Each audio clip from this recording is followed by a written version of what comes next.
Whole point of every process in every book that we've written is to help you to find the vibration of what you've asked for. So as you talk about it as if it is and can find the feeling place of that, then it has to be.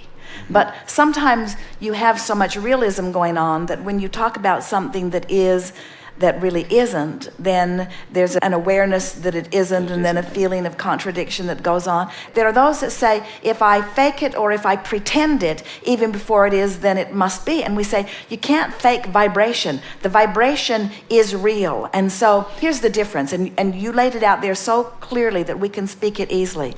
You talk about what you want and why you want it because of the pleasure that the conversation gives you, not because you have an ulterior motive of trying to make something happen. Right. Because when there's an awareness that you're talking about it in order to get it to move from over here to over here, now you've activated where it is in the mix. But when you talk about it for the pleasure of talking about it, for the pleasure of it, not because you're trying to make something happen, now you don't activate the absence of it and the vibration is pure. Did you hear that? Yeah. That is really big, you see. You get to the point where you begin to recognize that everything that comes to you is coming in response to something that you're doing. Do you know that there are diseases that are vibrational matches to fear? And there are diseases that are vibrational matches to frustration. And we got to tell you, you want this one, not this one. Do you know that there are traffic accidents that are vibrational matches to despair and total disempowerment? And there are traffic accidents that are matches to frustration. And there are traffic accidents that are matching anger. And there are the absence of traffic accidents that match appreciation. In other words, everything that comes to you matches where your average vibration is on those subjects. See how it works? Everything that comes to you is evidence of your vibration. These things are always true. What you feel and what you receive are always a vibrational match. So we will never concede that you're as happy as you can be. And we wouldn't say that about ourselves either. There is always more room to become more aligned with that which you have become. You must find a way of becoming a vibrational match to what you've asked for, not to the reason you ask for it. The reason you've asked for it, you're already a match. That's why you're ornery. The reason you're asking for it, you're already a match to what you don't want. That's why you feel the consternation or the struggle or the embarrassment or the overwhelmment. That's why you feel the anger. That's why you feel the resentment or the blame. That's why you feel the depression. In other words, step 1 causes you to ask for something. Step 3 is you got to get in the vortex. You got to get inside the vortex where the answers are, where the alignment is, where the circumstances and events have already been aligned, where the solutions are. You have to be a vibrational match to the answer, not to the problem. You can't set your radio dial on 6:30 a.m. and hear what's being broadcast on 98.7 FM.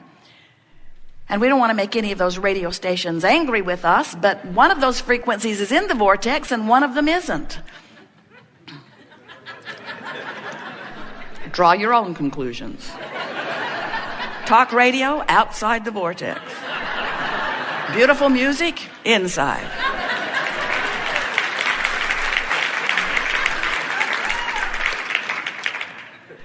So when you get your mind around this and you realize that you are a being with 2 vibrational vantage points that are in every waking moment playing off of one another, then you can understand why you feel the emotions you do.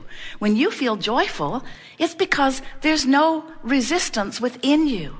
When you feel painful, when you feel ornery, even if you have physical discomfort, that means there's resistance within you. And that resistance is your attention to something that has a lower frequency, that lowers the frequency of your vibration and holds you in, hear this, an unnatural place. It is natural for you to be in the vortex. And the reason that we can say this so unequivocally to you is because this vortex of creation is so much bigger than this vortex of creation that you've got going on. In other words, when you are exploring in your physical form, the whole purpose of this exploration is for the adding to the whole of who you are. So when you explore and you add to, but you don't go, well, let's be clear. You go eventually. Because when you have your croaking experience, the vortex will take you and you will feel the ecstasy of the releasing of all of that resistance. But we just don't think you should have to croak in order to get in the vortex. And that's what this gathering is about. We call this the art of allowing. The art of allowing myself in my physical form to be a vibrational match to the larger part of me. The art of no longer doing that thing I do, beating that drum I beat, beating the drum and keeping active within me the thought and therefore the vibration that is contrasting or contradicting to the vibration of who I really am, which slows down my vibration, which keeps me from the vortex, which gives me the indication of negative emotion. So is it the negative emotion that keeps you out of the vortex? No. The negative emotion is your indication that you're not in the vortex. The negative emotion is your indication of a lower, slower vibration. Lower and slower than who? Than the masters? Than God? Than the good ones? Lower and slower vibration from who? Lower and slower vibration from the larger part of you. You're the one through life who sped your vibration up. And once you have sped your vibration up, you got to keep up with it, because there's no regression. There's no going back. You cannot live life and know this and the larger part of you become it and then say, never mind. You can't do it. You cannot be less than life has caused you to become. And if you attempt it, you will feel the negative emotion that is your indicator that you're doing an unnatural thing. You're holding yourself back from what you have become. Nice to know. You have to have wondered, how do those ideas, how do those desires, how do those hopes and dreams, how do those vibrational realities, how do they get into your real life experience? How do you turn those thoughts to things? How do they become relationships and experiences? How do I get the money in the bank, Abraham? In the bank.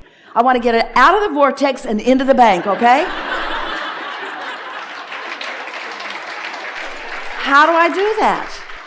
And the way you do it is through the natural laws of the universe. The way you do it is by not keeping it out of the bank. That's the thing that we want you to understand.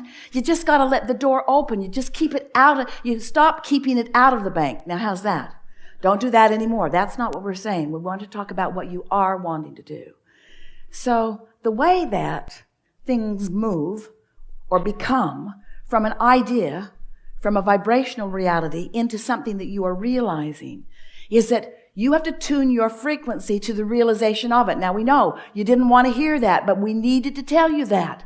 You are the realizers. That's the best word that Esther can find. That's how manifestations occur. You realize them. You realize them by finding a frequency. And at first, when you find it, it feels weird to you. Maybe it feels a little exciting for a moment. In fact, that's a moment of recognizing the full potential of your desire. You feel exhilarated about it for a moment. But if you don't shoot it in the foot, if you don't wrestle it to the ground and kill it with reality, if you don't but it to death, but what about this? What about this?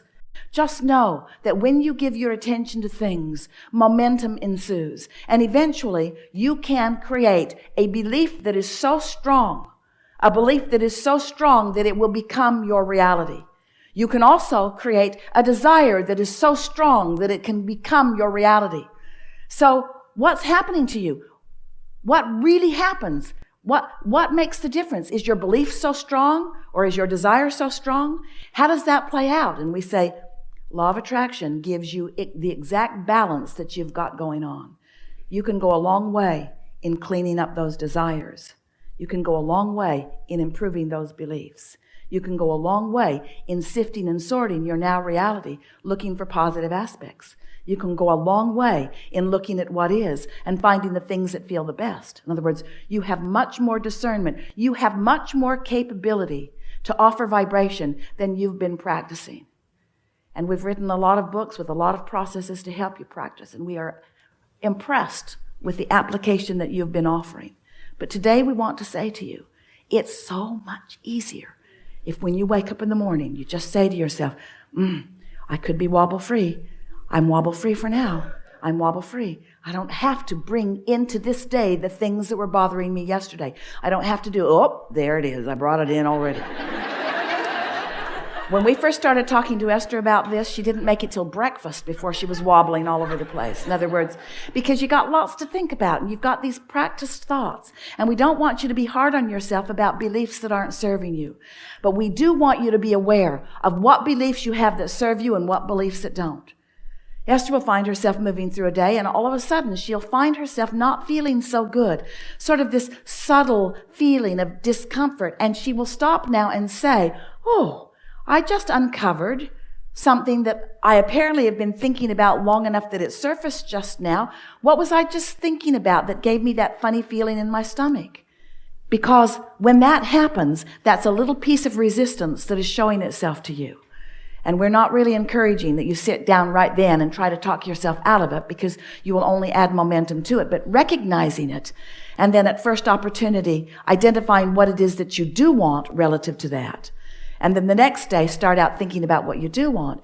You will really be pleased with how quickly you can shift the vibrational frequency of your habits of thoughts. You can change your beliefs. Your beliefs are only thoughts that you keep thinking, and you don't have to continue to think unhelpful beliefs. Esther will say, well, that was unpleasant and unnecessary, unpleasant and unnecessary. So what we're really saying to you is, it is our powerful desire that you love yourselves as we love you, enough that you are willing to stop torturing yourself with unpleasant thoughts, that you will stop accepting negative emotion as just the way life has to be. You say things like, these are hard times. They are not hard times. You say things like, the economy is bad. The economy is not bad. Economy is an individual thing, and there are those who are thriving. Might as well be you.